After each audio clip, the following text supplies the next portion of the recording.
Good morning. As Stacy said, I'm the campus pastor for the Princeton campus of Christ United Methodist Church. And if you're new and don't know about what we're doing in Princeton, Christ United Methodist Church is going to move to Princeton. We're going to start a satellite campus there. And it's going to take the DNA from this church and get it planted in this town that's 7 miles east of McKinney. I am thrilled about this opportunity. And I started thinking about it. I really don't know that many of you yet. I've met some of you. But over the next 6 months to a year, we'll be working together to all start a church that's vibrant. That is Christ United Methodist Church in Princeton. So I'm thrilled to have that opportunity to get to know you and to get to work with you and to be in ministry with you. We recently, my wife and 2 kids, recently moved to Princeton so that we could get to know, the community and get just on the ground there. And moving is not a fun thing for anyone, I don't think. It's pretty miserable, in fact. But we moved when we had a 5-month-old child. And that was one of the worst experiences of my life. I think if the court system could hand down a punishment of making somebody move with having an infant, I think crime rates would drop completely. Because nobody wants to go through that. But we recently moved there and we're past that. My son's 3 months old now, and we're kind of unpacked, and so we're breathing easy. But during that time, right when we were moving, I was talking to Alexandra Robinson, and she was one of the pastors here that's now at Walnut Hill. And she told me, she was like, wow, you were really brave to move your family with a 5-month-old child. And I'm in zombie mode at this moment when we're talking, and you know what zombie mode is like, right? It's when you're just kind of operating and you're not sleeping much, so you just go from one thing to the other, and you're just kind of, all right, I'm here, right? So I was in zombie mode as I came to the church for a meeting, because we were in the middle of moving. And Alexandra says, wow, you're really brave for doing this. And I looked at her, and the only thing that could come out of my mouth was, I'm not brave, I'm stupid. I was like, this is one of the dumbest things I've ever done, trying to move while having an infant. And I started thinking about it. There's a thin line between courage and stupidity. And we walk this line on a daily basis. And if we lean a little to one side, something ends up being pretty stupid. But if we lean to the other side, then it ends up being courageous. And sometimes we don't know whether an act is going to be courageous or whether it's going to be stupid until we know the end result, or if we know the motivation behind an action. If you think about the end result, deciding whether something is courageous or stupid, think about America's Funniest Videos. My wife loves that show. Out of all the stations that we have on our TV, if she would rather watch that show than anything else. But that show is full of people who start out to do something courageous, but the act doesn't end up going that well. And so we end up watching it and going, that was so stupid. Did you see what that person did? Right? Like somebody thinks they're going to be courageous by standing on a roof and jumping into a pool and it's going to make this big splash and it's going to be courageous, right? But instead they land on like half of the trampoline, or they kind of land on the area right beside the pool. And we watch that and say, that was really stupid. Right? The end result determines whether an act was courageous or whether it was stupid. We can also look at the motivation behind an action. If I called a travel agent and said, you know what, I want to travel. I want to be a tourist in a foreign country where I know people are going to shoot at me. Right? She would think that's stupid. There's no reason to do that. But we have people who sign up and volunteer to be in our military because they're motivated not by traveling, but they're motivated with this desire to serve the country. And so they go and they travel to other places knowing that they might be shot at, but their motivation is to serve. And so they are some of the most courageous people around us. The motivation determines whether an act is courageous or whether it's stupid. But we walk this line on a daily basis. Are we going to be stupid or are we going to be courageous? The story of Joshua is a story of somebody in our scriptures who was extremely courageous. But even he walked that line of whether he was going to make a stupid decision or whether it was going to be a courageous act. Joshua was the person who was elected to follow after Moses. If you read in the Old Testament, at the beginning we got Exodus, where Moses leads the Israelites out of Egypt. And so Moses is their leader, and then they follow him in the wilderness for 40 years. Moses is the man, right? Everybody looks to Moses as this great servant, this great leader. But he's not the one selected to bring the Israelites into the promised land. God says that's going to be someone else. That's going to be Joshua. And so Joshua comes along and he follows after Moses. We pick up in the book of Joshua today. It comes right after Deuteronomy. Moses has died, and this is God's commissioning of Joshua as he prepares to lead the people into the promised land. We're looking at Joshua 1, verses 5 through 9. No one shall be able to stand against you all the days of your life. As I was with Moses, so I will be with you. I will not fail you or forsake you. Be strong and courageous, for you shall put this people in possession of the land I swore to their ancestors to give them. Only be strong and very courageous, being careful to act in accordance with all the law that my servant Moses commanded you. Do not turn from it to the right or to the left, so that you may be successful wherever you go.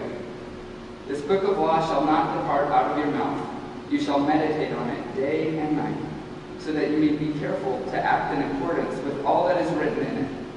For then you will make your way prosperous, and then you shall be successful. I hereby command you, be strong and courageous. Do not be frightened or dismayed, for the Lord your God is with you wherever you go. The word of God for the people of God. Thanks be to God. In this passage, Joshua has every reason to be scared. God commands Joshua to be courageous 3 times, right? We don't tell somebody to be something they already are. But God is trying to build Joshua up, be a courageous person. Joshua has this huge, difficult task ahead of him. He's filling the shoes of Moses, who is their great leader. He's leading the Israelites. And if you read in Exodus or Deuteronomy, you see that the Israelites are hard-headed people who continually mess up time and time again. Joshua knows that about them. He knows that it's going to be hard to lead them. He knows that when they go into the promised land, there's going to be conflict and battle because that land is occupied by people. So for numerous reasons, Joshua is probably shaking in his boots. And I know that I would be. But God commands Joshua. He encourages Joshua to be courageous. In verse 6, that we see that this courage comes from a motivation to follow after God. So God is saying, be courageous, because you need that motivation to follow me and do what I'm calling you to do. We all have that same call, right? We're called to listen to God, to follow after what God is telling us to do. And it takes courage to do that. Think the people who decided to go to Princeton, the senior leaders of Don and Stacy and other members of this church, as they listened for God's voice, they heard God saying, go to Princeton and start a church. And it takes courage to do what God is calling us to do. It took courage for Joshua to lead the people like God was calling them to do. And so I don't know if you all ever hear God in the same way that Joshua heard God speaking audibly, but maybe you feel God talking to your heart. The Holy Spirit places things in our heart, and we feel this nudging, this urging to do something. God is calling you to do something. And God is saying, be courageous as you do what I'm calling you to do. So I don't know what that might be for you, but maybe it's a big decision to step out on faith, and you need courage for that. Maybe it's taking a step for you or your family to move in the right direction, and that takes courage. Maybe it's seeking help from either friends or professionals because you're at the end of your rope and you need someone, but it takes courage to take that step. Maybe it's starting something, maybe it's stopping something. But God calls us to have courage to do what God is calling us to do. So we've got this motivation from God. But what's done before we can actually have a courageous action is something that starts sometimes years, sometimes months before we have to do a courageous action. And that's putting God at the center of our life. And that's where the courage really starts. If you look at verse 7, God is saying you're going to do this courageous action, but you can't do it unless you have courage in faith. And that's where we all have to start. So if we look at verse 7, it says, "Only be strong and very courageous, being careful to act in accordance with all the law that my servant Moses commanded you. Do not turn from it to the right hand or to the left, so that you may be successful wherever you go." So God is not talking about an action necessarily that requires courage, but God's talking about faith. God's saying, have faith in me, and that takes courage. God is telling Joshua to keep the book of Deuteronomy, which comes right before Joshua. He's saying, keep that on your heart, meditate on it day and night. And so that was the law that Joshua had to follow. But for you and me, when we look at the New Testament, Jesus says all the laws and the prophets can be summed up in two things: to love God and to love others. That's the law that you and I have placed on our hearts that we are supposed to follow. That's the law that God says don't go to the left or to the right from it, but meditate on this passion, this desire to love God and to love others. But God's saying, be strong, be courageous. Keep faith. That's really where the courage starts. Because we can't make courageous actions until we've been motivated by God to follow through on that.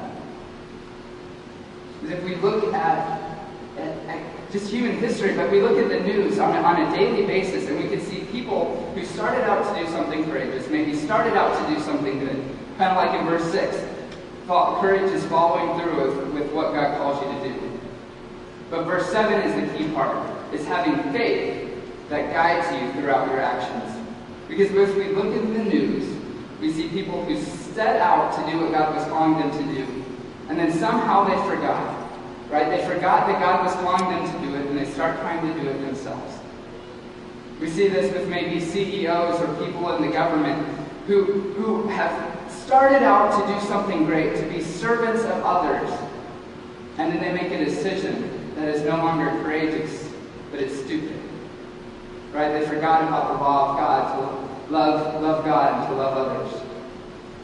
We see this with high school teachers or pastors who start out to help people and guide people, and then they get caught doing something stupid that ruins people's lives because they stop meditating on the law of God. We see this in parents who want to raise their kids, who want to do the best they can, but then they forget about God. We see this in students who want to be the best that they can be in school, and then they start cheating to make their way through. See, we set out to do something courageous, but the real courage comes from keeping a strong faith, keeping God as our number one priority. So just as God called Joshua to be strong and courageous, God calls us to do the same. We teeter on this line of making stupid decisions or making courageous decisions. We have the opportunity to make those decisions on a daily basis. So the call is to be motivated by God, to follow through with what God is calling you to do.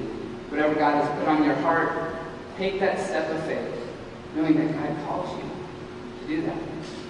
But be courageous in your faith, keeping God as the top priority in your life, so that you can follow through on those courageous acts and decisions when the time calls for it. So just as God told Joshua in verse 9, God still speaks this truth today.